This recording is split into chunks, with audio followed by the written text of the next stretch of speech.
باي غرانيات قلت أنا باي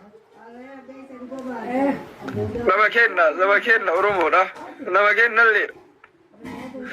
باي غرانيات كراتي وصون ديمين ديشة أرسي يونياني والله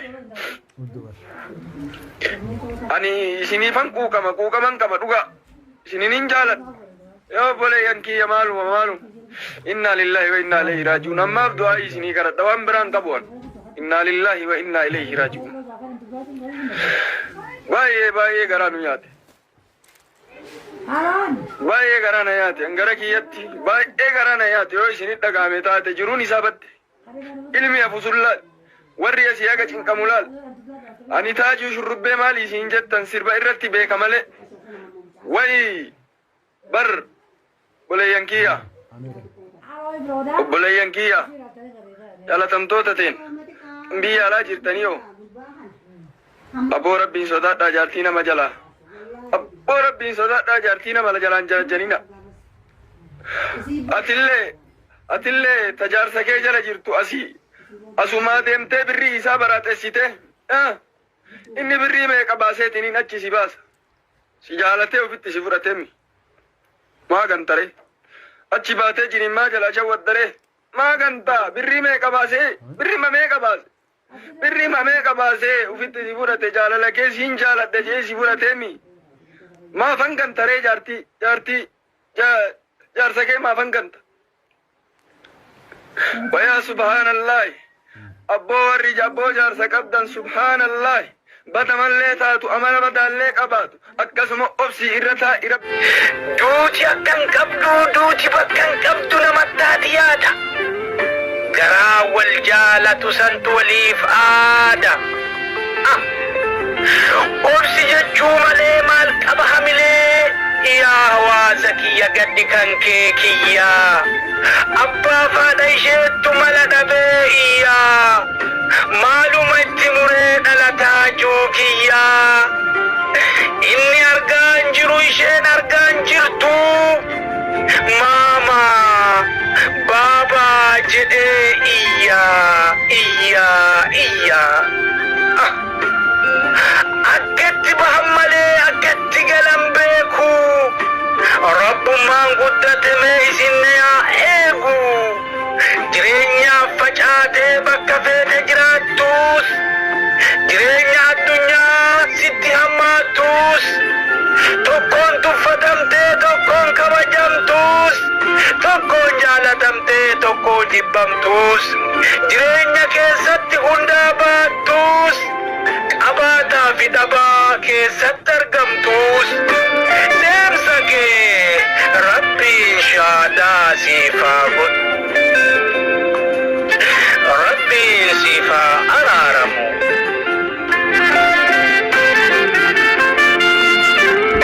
مشاكي خنا في إنك بوابه باي ولين دبره ولين براسو دان كيسا في مصر كيسا دبره بشارس فجي دبره أما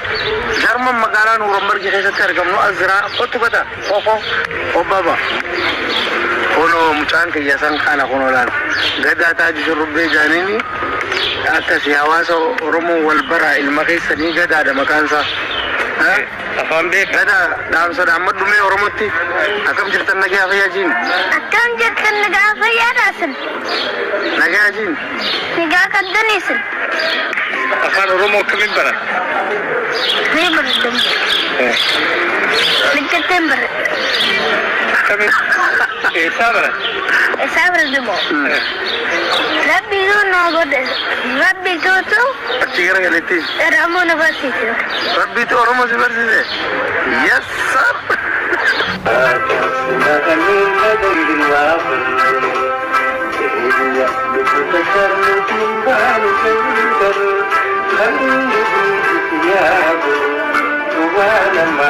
Ashamar kafuun jira jirtu hordoftoota fi dhaggeeffattoota keenya kabajamoo odeeffannoo keenya kan sa'aatii kana irra geenye jira. Odeeffannoo keenya kan sa'aatii kanaatiin odeeffannoo gaddisiisaa fi baay'ee laphee nama cabsu kan harkaa qabnu yoo taatu, odeeffannoon kunis akkuma beekamu namoota hedduu bira kan ga'ee fi biyya Jarman keessatti taatee aartistii Taajuu Shurrubbee haadha manaa isaa irratti raawwateen kan wal qabatudha. Aartistii Taajuu Shurrubbee guyyaa kaleessaa galgala haadha manaa isaatti bakka biyya irraa fidatee ture Dobree Elam jedhamtu lubbuu ishee galaafachuu danda'ee jira. Aartistii Taajuu Shurrubbee akka jedhetti haadha manaa isaa kana miira hinaaffaa fi akkasumas wal dhibdee gidduu isaaniitti ture irraa ka'uudhaan miira fi to'achuu dadhabuudhaan lubbuu haadha manaa isaa kana galaafachuu akka danda'es dubbatee jira. Aartistii Taajuu Shurrubbee tibbuma kana haadha manaa isaa kana biyya irraa kan fidate yoo taatu, haa ta'u malee jaalalaan osoo jaalala bareedduu wajjin dhandhamaa jiranii hinaaffaa irraa kan ka'e aartistii Taajuu Shurrubbee miira ofii to'achuu dadhabuudhaan haadha manaa isaa kana guyyaa kaleessaa galgala lubbuu ishee galaafachuu danda'ee jira. Kunis gadda guddaa fi akkasumas naasuu guddaan uummata Oromoo laphee cabsee jira. Aartistii Taajuu Shurrubbee osoo haadha manaa isaa ajjeesin dura dhaamsa tokko karaa fuula feesbuukii isaatiin maxxansee kan ture yoo taatu, dhaamsi isaa kunis miira dhaaddannoo fi akkasumas miira hinaaffaan wal qabatee fi akkasumas miira ofii to'achuu akka hin dandeenye fi wantoota hedduu kan of keessaa qabudha. Dhaamsa isaa kanas kan dubbifnu ta'a. Isinis dhaggeeffachuudhaan nu faana turaa isiniin jenna. Jaalala dhugaa nama jaalattanii akka kiyya kana hin tahina. Taajuu Shurrubbee irratti gorsa fudhadha. Wilii dubartoonni ammoo dhiira sobdanii dildila godhatanii biyya ambaa dhuftanii jaarsa isaanii irratti isin irratti laffa'ee biyyarraa isin fidatetti garagaltanii akkam barbaaden ta'a biitii dimokiraasiidha jettanii jaarsa keessanitti garagaltanii qullaa if baaftanii dhiira waliin akka barbaaden ta'uu barbaada jechuudhaan gorsa fudhadhaa. Aadaa fi safuu amantaa fi namummaa diidanii namoonni dhiiraa ammoo dubartii dhiirti akka teessanii fuutee jaartii namaa tan itti laffa'ee jaarsi biyyarraa fuudhe biyya ambaa fidatan barbaadanii jaarsaan akka adda baate akka barbaadde akka taatuuf biitii biyya faranjiiti jettanii baafachuuf carraaqxan jiruu namaa balleessuuf gorsaa fudhadhaa. Adabadhaa. Ani gama kiyyaan addunyaa shiraan guutame tana isiniif dhiisee mana tokko keessa taa'am hanga amrii rabbii natti dhuftutti, kanaafuu achi ture jechuudhaan fuula miidiyaa yookiin fuula feesbuukii isaa irratti maxxansee kan ture yoo taatu, Taajuu Shurrubbee taatee kana osoo hin raawwatin dura dhaamsa kana karaa fuula feesbuukii isaatiin dabarsee jira. Walumaa galatti dubbii Taajuu Shurrubbee kana irraa kan hubatamu haati manaa isaa kun erga jaalalaan gara biyya Jarmanitti isatti dhufte booda jaalala osoo waliin dhandhamaa jiran hariiroo nama biraa wajjin uumuuf gayyaaltee fi akkasumas Taajuu Shurrubbee gocha kanatti akkaan kan dallanee fi kan dheekkame waan fakkaatuuf gocha gara jabummaa kana deebii ishee irratti raawwachuu danda'ee jira. As biratti eenyu badii qaba eenyu qulqulluudha jechuun ulfaatullee aartistii Taajuu Shurrubbee